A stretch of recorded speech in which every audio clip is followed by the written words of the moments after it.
As the 2022-2023 season comes to an end, it's time to look at the top 10 quarterbacks of the 2022-2023 season. This is based only on the 2022-2023 season. It is not based on their full career. Let's get right into it. In 10th is Trevor Lawrence. I really debated on if I should put Tom Brady here over Trevor Lawrence. However, after looking through the statistics, you could tell that Trevor Lawrence had a slightly better season than Tom Brady, as he threw for over 4,000 yards for 25 touchdowns to only 8 interceptions. He also had a QBR of 54, which was higher than Tom Brady's, and that's why he kind of got this spot. Even though Jacksonville started off slow to start the season, I think they were like 1-7 at one point. Trevor Lawrence and the Jaguars turned around their season and went on one heck of a roll, making the playoffs and coming back on the Chargers from a 27-0 deficit and winning that game in the wildcard round to advance to play the Chiefs in the divisional round. Now, granted, Trevor didn't play that great in that game, throwing 4 interceptions, but they still managed to win, and part of that was he started playing better. He never lost confidence in himself, and they almost pulled off the W against the Chiefs. Even though Patrick Mahomes was hurt and wasn't 100%, it was still close at the end. It was one of the best divisional games that weekend, and he is a Pro Bowler this season, although he was a 5th or 6th alternate for the Pro Bowl, and he got in either way, but he was still a Pro Bowler. It still counts. Trevor Lawrence's career can only go from up. At number 9 is Justin Herbert. Herbert had a phenomenal season, finishing 2nd in the NFL for passing yards this year with 4,700 passing yards. He also had 25 touchdowns and 10 interceptions, so a little bit worse than Trevor Lawrence. Everybody had quite a few more passing yards than Trevor Lawrence. He also had a QBR of 58, which is really damn good, and he led his Chargers to his first playoff berth as a NFL quarterback. Justin Herbert had a solid season, despite the fact that I think Brandon Staley held him back a little bit. I feel like this was a bit of a down year for Justin Herbert, which is why he kind of slid to 9th. I feel like last season and the year before, he was probably closer to a top 5, maybe more like a top 6 or so quarterback. This year, he's kind of near the end of the top 10. But I think he's still good enough and still had a good enough season to finish in the top 10. Maybe could have slid up a little bit more if he and his Chargers didn't choke so hard against Jacksonville in the playoffs. At number 8 is Kirk Cousins. Kirk Cousins had a phenomenal season. People don't love to give him credit because he sucks in primetime, but he threw for 4,500 yards, 29 touchdowns, but 14 interceptions, which is kind of high. It's one behind who was the leader, which was Dak Prescott and Davis Mills, but still a really solid season. He has more touchdowns than those two. But his QBR was also 49, so Kirk Cousins didn't have the absolute crazy season. I think he was a little bit better than what Herbert and what T-Law was, but I don't believe that he's got much higher than this. This is about the range from 10th to 8th, I think, is what Kirk Cousins' peak is. I don't think he goes much higher. I don't think he goes much lower. And when you have weapons like Justin Jefferson and Adam Thielen, and you struggle this hard at points where you throw 14 interceptions, your QBR is kind of low, I don't think you can go much higher. But he has had a good enough season to end up in this top 10, as I do believe that he is still a top 10 quarterback in this league. He puts up solid numbers every single year. I just don't think he's much more than about a 10th to 8th type of quarterback. At number 7 is Jared Goff. Jared Goff had a fantastic season, throwing for 4,400 yards, 29 touchdowns, so only 7 interceptions, and had a QBR of 61, which was 5th best in the NFL. Jared Goff looked like a legitimate quarterback. He looked like the quarterback only a couple years ago with the Rams that got him that massive contract in 2018. When he got that massive contract with the Rams, he looks like that number 1 overall draft pick that the Rams spent on him this season. Hopefully Jared Goff can take this momentum and turn it into a solid career, as he's been good for most years, but nothing has really performed like he did this season. I wouldn't consider, outside of maybe 2018, him a top 10 quarterback in the NFL, but this season he's proved that he deserves to be in the top 10. Number 6 is Geno Smith. Geno Smith had one heck of a career resurgence this year, throwing for 4,200 yards, 30 touchdowns to 11 interceptions, and had a QBR of 60.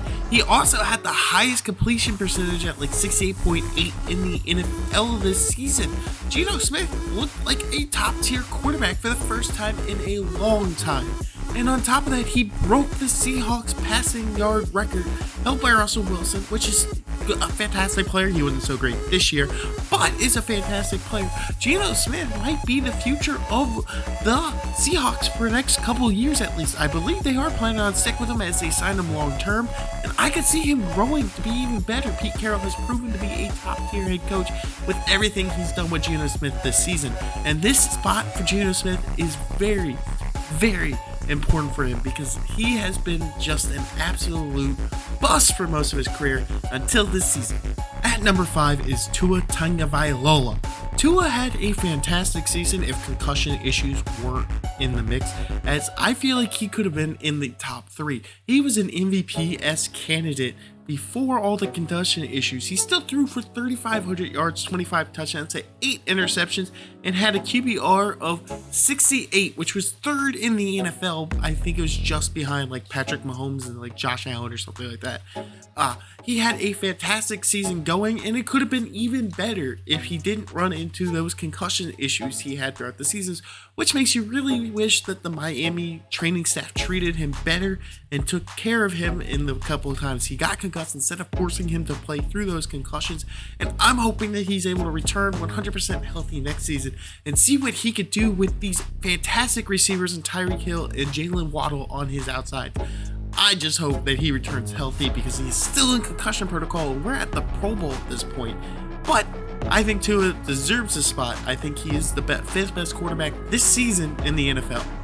And at number 4 is Joe Burrow. Joe Burrow had another fantastic season as he took his Cincinnati Bengals all the way to the AFC Championship and came very close at making the Super Bowl this year with a little bit of bad reffing and a really bad penalty at the very end of that game.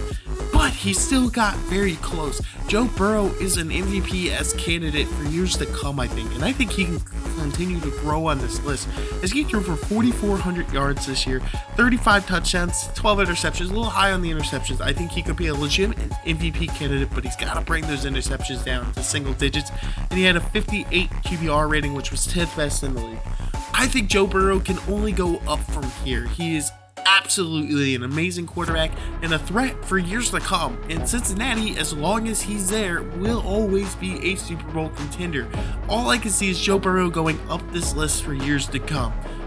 At number 3 is Josh Allen. Josh Allen had another fantastic season as he's going to become the first guy to not win an MVP despite the fact that he passed for over 4,000 yards, over 30 touchdowns, over 700 yards rushing, and 7 touchdowns. The other guys who have ever done that, Cam Newton and Lamar Jackson, have both won MVP.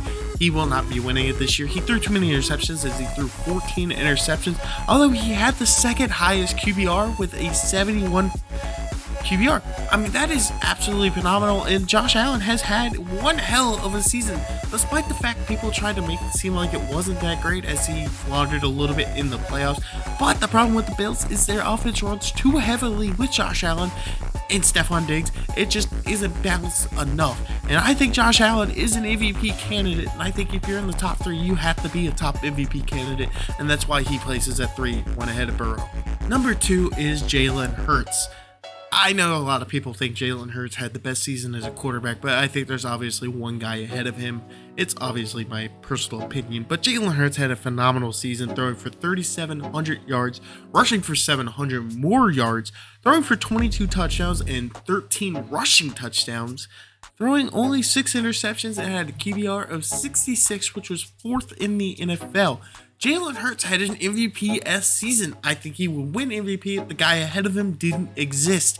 But Jalen Hurts still had a phenomenal year and definitely deserves his placement as he has led his Eagles to the Super Bowl. although being kind of an easy path to get there, he still managed to do so.